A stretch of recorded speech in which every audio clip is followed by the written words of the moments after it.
Well, good Thursday afternoon, my YouTube friends.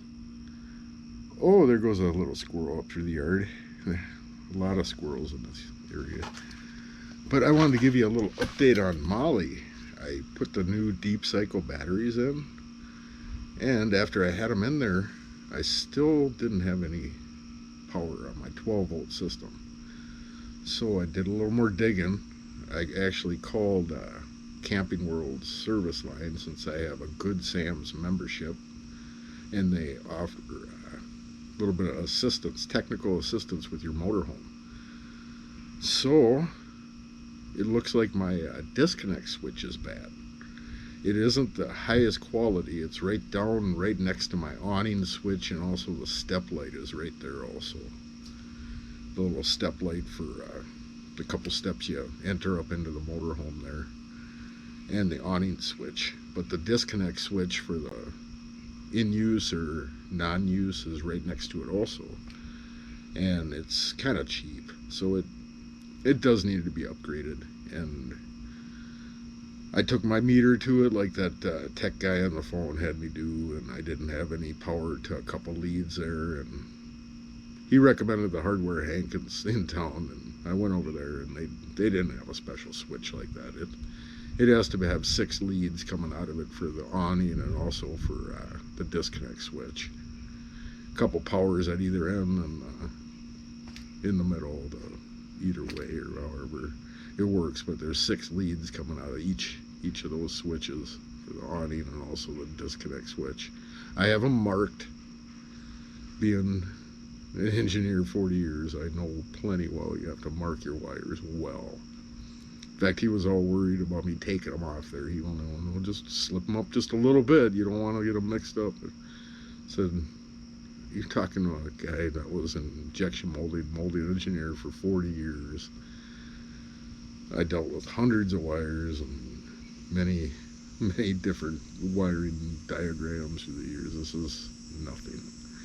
So he understood then that he wasn't dealing with just no country bumpkin here, but who knows what kind of people they get on their little helpline. They want to be sure that they're not going to blow up their motorhome. But I want to give you an update on Molly there. It looks like I'm going to have to go to Camping World over in Monticello, where I bought Molly. I'm going to drive over there and see if they have a new switch, a little better disconnect switch. Plus, it's a 3-tape thing. It has the step light on it, and has the awning in and out, and also the disconnect for the power. And that switch, it looks like the switch is bad, because I did hook in shore power, and I'm just fine. I have it plugged into my 20 amp, so I could do the air conditioning. I put an extension cord, so I ran it down into the laundry room downstairs here to get the 20 amp plug. There's no 15 amp plug in the garage. That's only 15 amp there, and that blew the circuit before when I tried to run the air conditioning on the motorhome, but this one can handle it.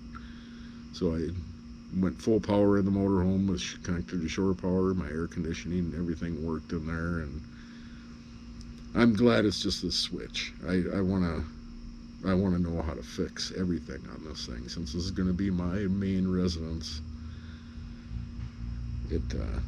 I want to know how to fix everything and replace things that need replacing,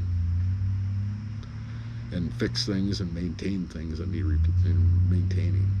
Because I also asked him, if you've seen a few of my videos back of, I think it was in Fort Morgan, when I had that issue with the furnace, I asked him, and he said yes, sometimes that dust can get sucked in there because they are just a circulation fan, and everything gets brought in inside there. You got to vacuum out, blow them out, keep them dust free. So I'm sorry about the truck going on 9th Street over there. It make quite a bit of noise in the neighborhood.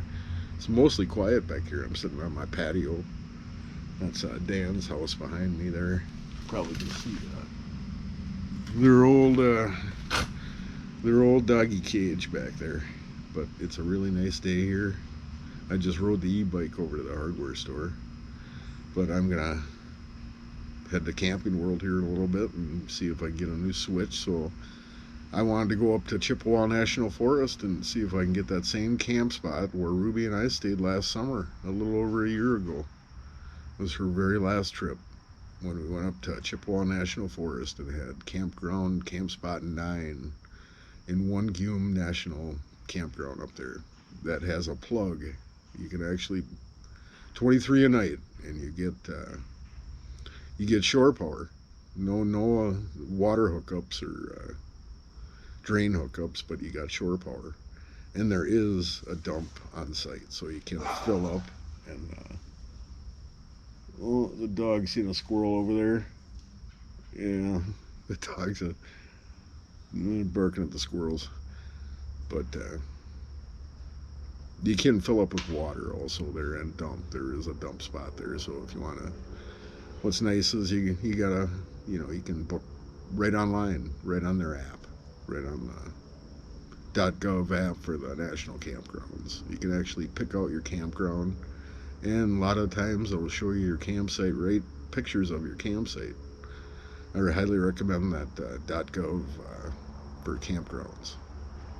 It's a very good site to see national parks and all different kinds of campgrounds. But you guys have a wonderful Thursday here. Before the helicopter flies over, I'll cut this off. You guys have a good day. You take care. And I'm going to head to Monticello and get me a new switch. Take care, buddies.